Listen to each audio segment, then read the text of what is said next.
아멘. 네, 하나님께 영광의 박수 올려드리겠습니다. 우리 옆 사람과 더 인사하시겠습니다. 반갑습니다. 축복합니다. 사랑합니다. 네, 누군가 널 위해 기도하네라는 찬송인데요. 우리가 이렇게 비대면 이어서 우리 피아노 반주로 하나님께 찬양을 올려드렸습니다. 하나님이 우리를 위하여 기도하고 계시는 줄 압니다.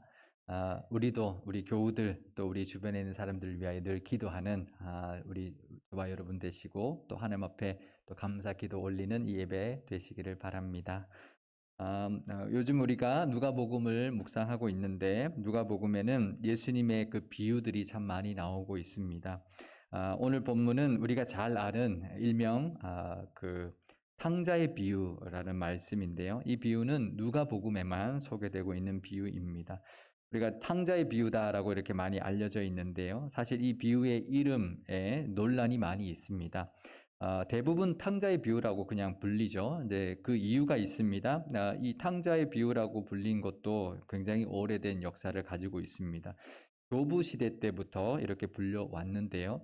왜냐하면 그 성경이 처음으로 번역된 게 라틴어로 번역이 되었는데 라틴어로 번역된 벌게이트라는 성경에 이 본문 앞에 소제목으로 탕자 비유라고 하는 더 필리오 포디고라고 하는 그 이제 소제목이 붙어 있었기 때문에 이 비유를 탕자의 비유다 이렇게 이제 불러왔던 것이고 굉장히 오래된 이름입니다. 그런데 학자들에 따라서는 좀 다른 생각을 가지고 있는 학자들이 있습니다. 어떤 학자는 잃은 양의 비유와 잃은 드라크마의 비유와 함께 나오기 때문에 이 비유를 잃은 아들의 비유라고 불러야 한다라는 사람도 있고요. 또 어떤 학자는 이 비유에서는 둘째 아들만 나오는 게 아니고 첫째 아들도 나오기 때문에 두 아들의 비유다라고 불러야 된다라는 사람도 있습니다. 일리가 있죠. 또 어떤 사람은 이 비유의 주인공은 사실 아들이 아니라 아버지다. 그러니 아버지의 비유, 기다리는 아버지의 비유라고 해야 한다라고 주장하기도 합니다. 그래서 그러면 아버지와 두 아들의 비유라고 하자라고 하는 사람도 있는데요.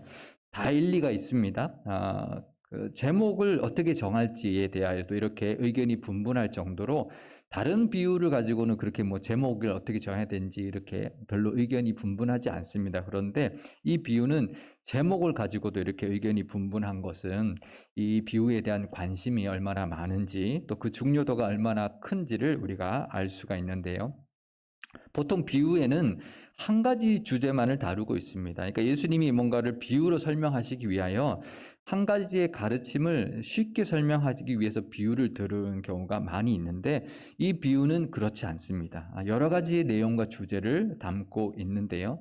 아버지의 사랑과 기다림, 또 아들의 죄와 회개, 또 은혜와 기쁨과 잔치, 아들로 회복됨 이런 내용들이 들어 있습니다. 물론 큰아들 내용도 함께 들어 있는데 복음의 핵심적인 내용이 다 들어가 있는 그런 비유입니다. 그래서 어떤 학자는 이 비유를 복음 중의 복음이다라고 평가하기도 하는데요.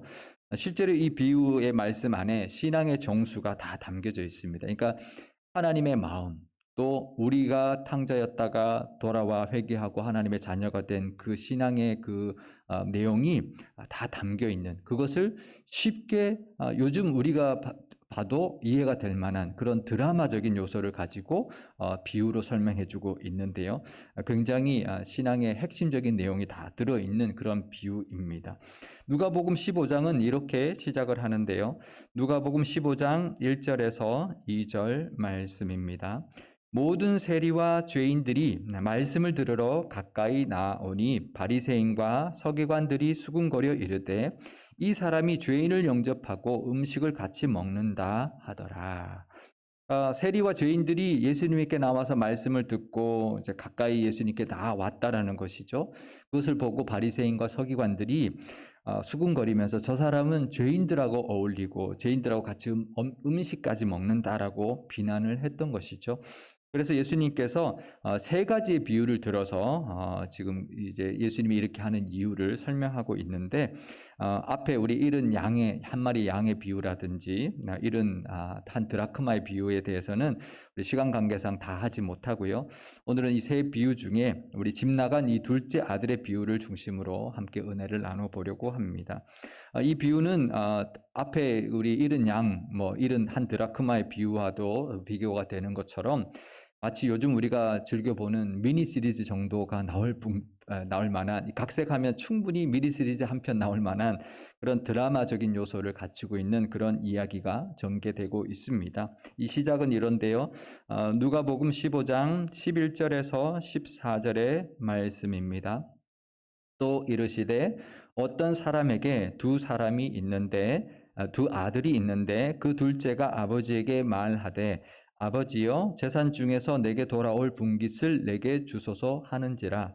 아버지가 그 살림을 각각 나누어 주었더니 그 후 며칠이 안 되어 둘째 아들이 재물을 다 모아가지고 먼 나라에 가 거기서 허랑방탕하여 그 재산을 낭비하더니 다 없앤 후 그 나라에 크게 흉년이 들어 그가 비로소 궁핍한지라.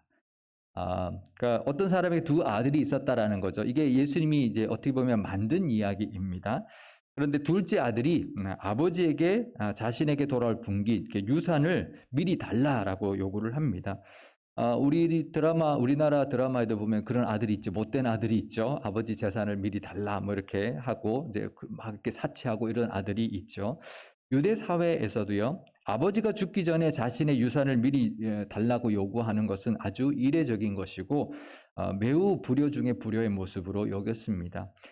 근데 설령 아버지가 이렇게 미리 죽기 전에 재산을 분배해 주었어도 아버지가 죽기 전에 그 재산을 처분할 수가 없었습니다. 그런데 이 둘째 아들은 며칠이 안 돼서 그 재산을 다 팔아서 먼 나라로 떠나버렸다라는 것이죠. 그러니까 자기 마음대로 이제 살고 싶었던 것이죠. 뭐 호화롭게 또 뭐 비싼 외제차를 타면서 맨날 파티하면서 그렇게 살았다라는 것입니다. 근데 사실 하나님을 떠나서 자기 마음대로 살아가는 죄인들의 모습이 바로 이 둘째 아들의 모습이라는 것입니다. 그러면 잘 살았겠죠? 아닙니다. 처음에는 뭐 호화롭게 뭐 잘 사는 것처럼 살았겠지만 금세 그 돈은 다 탕진하고 말았을 것이고 늘 주변에서 같이 놀고 먹었던 사람들은 다 떠나버렸을 겁니다. 그런데 그 땅에 큰 흉년이 들었다라는 것입니다. 그래서 유대인들이 그렇게도 싫어하던 돼지를 치는 일까지 했지만 먹을 것이 없어서 굶어 죽게 생겼던 것입니다. 이것이 바로 하나님을 떠난 영혼들의 우리 인생들의 실존의 모습이라는 것입니다. 사람들은 하나님 없이 하나님 떠나서도 잘 살 줄 압니다. 하지만 그렇지 않다라는 것이죠. 결국 솔로몬의 고백처럼 헛되니 모든 것이 헛된 것이 다 이 하나님을 떠난 인생의 모습이라는 것을 말해주고 있는 것입니다. 결국 이 둘째 아들은 굶어 죽게 생겼으니 차라리 아버지 집으로 돌아가서 품꾼이라도 되면 내가 살겠구나 싶어서 아버지 집으로 돌아가기로 작정을 합니다. 누가복음 15장 18절 말씀입니다. 내가 일어나 아버지께 가서 이르기를 내가 아버지와 하늘과 아버지께 죄를 지었사오니, 이렇게 아버지께 돌아가기로 일어나 이제 가기로 작정을 했습니다. 아버지께 가서 아버지께 죄를 지었다. 그러니 지금부터는 아들이 아니라 품꾼으로 받아달라. 이렇게 하자라고 하면서 아버지 집으로 일어나 출발을 했던 것이죠.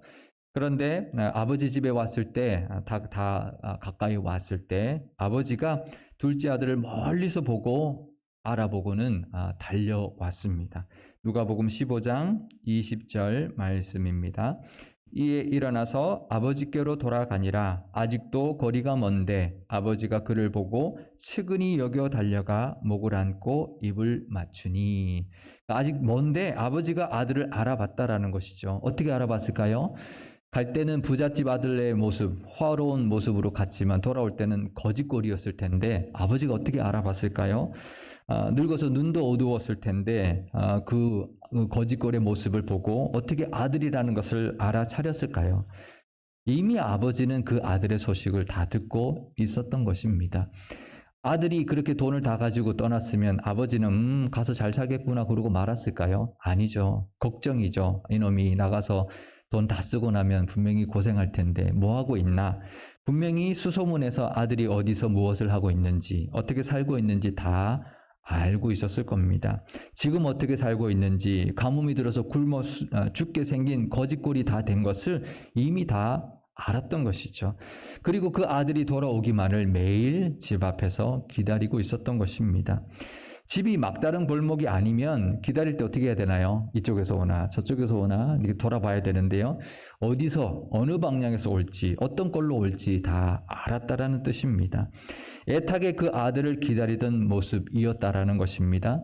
그런데 이 비유는 앞에 두 비유와는 좀 다른 점이 있습니다. 잃은 한 마리 양의 비유에 보면 그 한 마리 양을 찾아 나선 목자의 모습이 나오고요. 또 잃어버린 한 드라크마의 비유에는 그 드라크마를 찾고 찾았던 여인이 등장을 하는데 오늘 이 비유에서는 같은 맥락으로 들고 있는 비유에서는 아버지가 그 집 나간 아들을 찾아 나서지 않았습니다. 그런데요, 아버지가 몸만 찾아 나서지 않았을 뿐이지 이미 찾고 찾은 그 아버지의 마음 그리고 그 아들의 소식을 다 알고 있었고 그 아들이 돌아오기만을 간절히 기다리고 있었다라는 것이죠. 그 아들이 회개하고 돌아오기를 간절히 기다리는 마음이 바로 하나님의 마음이라는 것입니다. 이 하나님의 마음이 이 드라마 같은 이 비유를 통해서 지금도 정말 하나님 떠나 살아가는 사람들이 잘 살 것 같지만 잘 살지 않고 고생하면서 살아가는 것 하나님이 다 아신다라는 것입니다. 그리고 그들이 하나님께 돌아오기를 간절히 기다리는 것이 하나님 아버지의 지금의 심정이기도 하다라는 것을 이 비유를 통하여 말씀하고 있는 것입니다. 그리고요, 아버지가 먼저 그 아들을 보고는 달려가서 그 아들의 목을 껴안고 볼에 입을 맞추었습니다.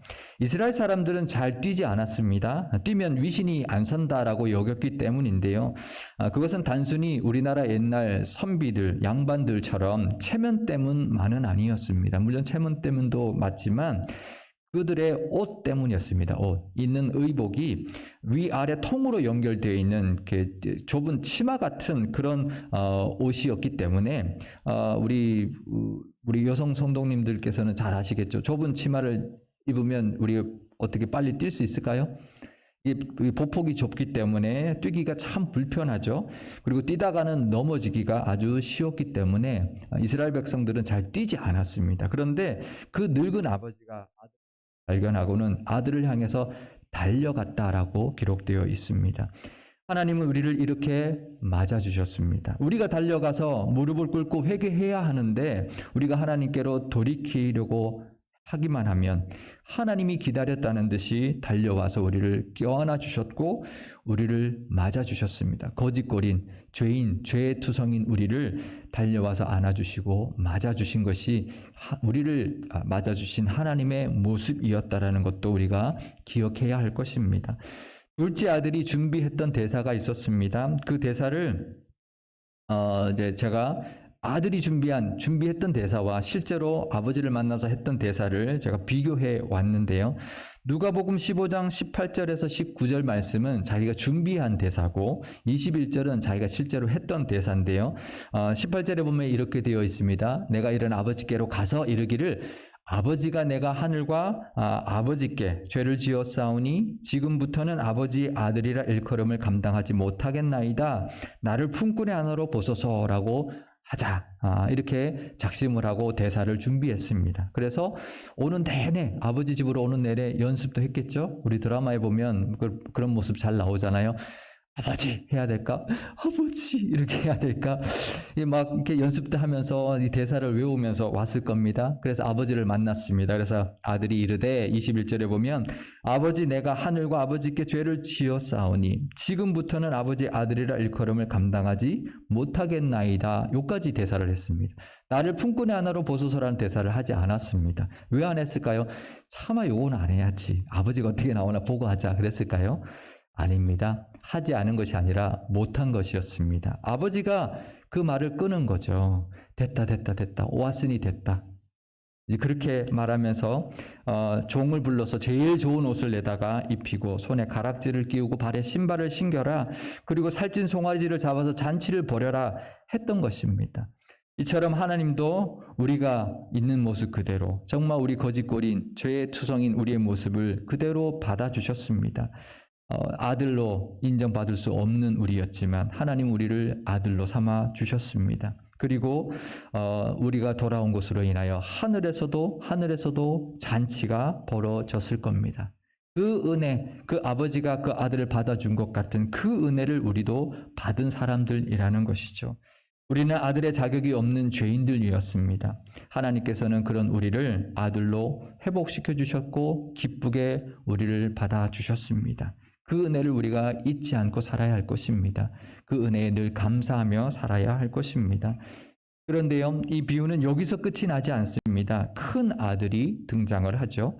큰 아들이 돌아와서 잔치가 벌어진 것을 보고는 종을 불러서 무슨 일이냐 물었더니 둘째 아들이 돌아와서 아버지가 잔치를 벌였다고 했더니 못마땅하게 여겼습니다. 우리가 드라마에 보면 꼭 주인공이 있으면 주인공을 못마땅해 하는 사람이 등장을 하죠.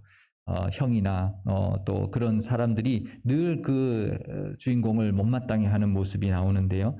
왜 못마땅하게 여겼을까요? 마음대로 살다가 거지꼴이 되어서 돌아온 동생이었으니 못마땅했을까요? 물론 그것도 맞습니다. 하지만 그것 이상이었습니다. 아버지는 둘째 아들에게 분깃을 나눠줄 때 큰 아들에게도 분깃을 나눠 주었었습니다. 누가복음 15장 12절 뒷부분입니다. 아버지가 그 살림을 각각 나누어 주었더니 그러니까 둘째 아들에게만 나눠준 게 아니라 큰 아들에게도 이미 나눠 주었습니다. 장자는 다른 아들의 2배의 유산을 물려받게 되어 있습니다. 그러니 둘째 아들이 자기 유산을 분배받을 때 큰 아들은 동생의 2배의 분깃을 받았던 것이죠. 그런데 동생이 자기 분깃을 다 팔아서 집을 떠났으니 남은 재산은 누구 걸까요? 누구 건가요?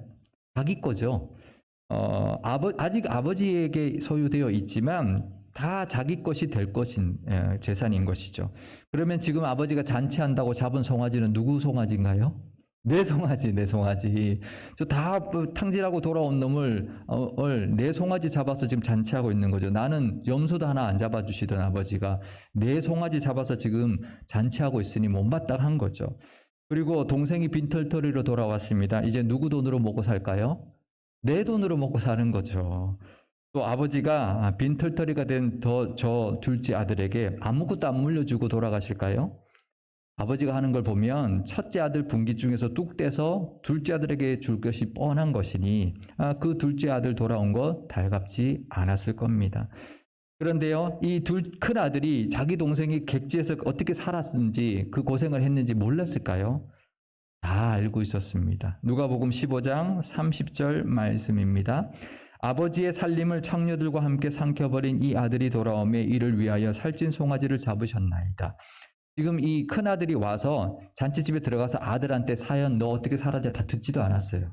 근데 그냥 종에게 아들이 돌아와서 잔치만 벌이고 있다라는 말만 들었는데 아들이 재산을 다 탕진했는지 어떻게 살았는지 이미 알고 있다라는 뜻이죠. 이미 다 알았습니다. 그런데 그 큰아들은 동생을 그렇게도 애타게 기다리는 아버지 마음을 헤아려 주지도 않았고 그 동생을 찾아서 나가지도 않았습니다. 그 동생을 설득해서 데려오려 하지도 않았던 것이죠. 못마땅하게만 여겼던 것이죠. 그 큰아들의 모습이 바로 이 바리새인과 서기관들의 모습이었다라는 것입니다. 죄인들이 예수님께 나와서 함께 먹고 마시는 것, 못마땅하게 여긴 그 모습, 또 하나님의 마음으로 그 죄인들을 찾아 나서고 그들이 이제 죄에서부터 돌아오게 하지도 않았고 그들이 돌아온 것도 달갑게 여기지 않았던 모습이 바로 그 큰아들 같은 모습이 바로 바리새인들의 모습이었던 것입니다. 그런 이 비유에는 예수님이 못마땅해 하는 그 바리새인들을 향하여 큰아들 같은 이 모습이 바로 너희들의 모습이다라고 하면서 이 비유를 들어서 말씀하고 있는 것입니다. 그런데요, 하나님 아버지의 그 마음을 알고 집 나간 아들을 찾아 나섰던 분이 있었습니다. 누구였을까요? 바로 하나님의 독생자 예수님이었습니다. 예수님은 이 비유에 큰아들 같지 않았습니다. 하나님의 마음으로 죄인을 찾아서 이 땅까지 오신 분이었습니다. 우리는 다 이 둘째 아들 같은 사람들이었죠. 하나님을 떠났었지만 하나님 아버지께로 돌아와서 하나님의 자녀로 회복받았습니다. 돌아온 둘째 아들처럼 우리가 아버지 집에 돌아올 때 가져온 것이 하나도 없었습니다. 거짓걸로 아무것도 없이 왔지만 오직 하나님의 은혜로 우리를 있는 그대로 받아주신 그 하나님의 사랑과 그 은혜로 말미암아 우리는 하나님의 자녀가 되었습니다. 그러면 이제 우리는 어떻게 살아야 할까요? 다시 탕자처럼 내 마음대로 살아서는 안 될 겁니다. 하나님의 은혜 안에 은혜를 감사하며 또 하나님의 집에서 떠나지 아니하고 그 안에 거하면서 늘 하나님의 그 풍족함을 누리고 그 사랑을 누리며 살아야 할 것입니다. 하지만 그러다가 아버지 집에 살다 보면 또 어느새 큰아들처럼 되어버려서도 안 될 것입니다. 왜 내게는 염소 새끼 한 마리도 안 잡아주냐고 불평하며 살아서도 안 될 것입니다. 집 나간 우리를 찾아오신 예수님처럼 잃어버린 아들을 향한 하나님 아버지의 마음을 깨닫고 그 아버지의 마음으로 잃어버린 아들을 찾고 찾는 또 우리가 되어야 할 것입니다. 오늘 우리의 모습을 한번 돌아보실 수 있기를 바랍니다. 정말 우리가 우리를 구원해 주시고 자녀 삼아 주신 그 하나님의 은혜에 감사하며 살아가고 있는지, 아니면 어느덧 큰 아들처럼 나는 왜 염소 한 마리도 잡아주지 않느냐고 불평하면서 남 잘 되는 거 시기하면서 살아가고 있지는 않는지 돌아볼 수 있기를 바랍니다. 거짓골이었던 우리를 있는 그대로 받아주셨던, 그래서 자녀로 삼아주신 그 하나님의 아버지의 그 사랑에 감사하고 또 하늘 보좌를 버리시고 우리를 찾아서 이 땅까지 오셔서 십자가를 지신 예수님의 그 은혜에 감사하면서 기쁨으로 또 하나님의 그 은혜를 누리며 또 하나님의 보호하심을 누리며 살아가시는 저와 여러분, 또 우리 교회와 모든 성도님들이 다 되실 수 있기를 주님의 이름으로 축원드립니다. 기도하시겠습니다. 탕자였던 우리를 자녀 삼아 주신 하나님 아버지, 우리도 아버지를 떠나 내 마음대로 살았지만 헛되고 헛된 인생이었습니다. 하나님께로 돌아와서 비로소 복되고 의미 있는 인생을 살아가고 있사오니, 하지만 그것은 하나님 아버지의 마음으로 이 땅에 우리를 찾아오신 예수님의 그 사랑과 십자가의 공로 때문이라는 것을 늘 기억하게 하옵소서. 또 우리를 애타게 기다리셨고 우리를 향하여 달려오셨던 하나님 아버지의 그 은혜의 모습도 늘 잊지 않게 하옵소서. 그 은혜와 사랑으로 하나님 아버지의 집에 늘 거하게 하시고 하나님 아버지의 것이 다 내 것이라는 믿음으로 늘 기뻐하며 살아가게 하여 주옵소서. 이제 우리도 예수님처럼 아버지의 마음을 품고 잃어버린 영혼들을 향하여 찾고 찾아 나서는 모습이 있기를 원합니다. 우리 교회가 잃어버린 영혼을 향한 하나님의 마음이 늘 가득하게 하시고 큰 아들처럼 불평불만하지 아니하고 늘 감사가 넘치며 구원의 은혜에 보답하는 모습이 가득하게 하옵소서. 우리 구주 예수님의 이름으로 기도드리옵나이다. 아멘.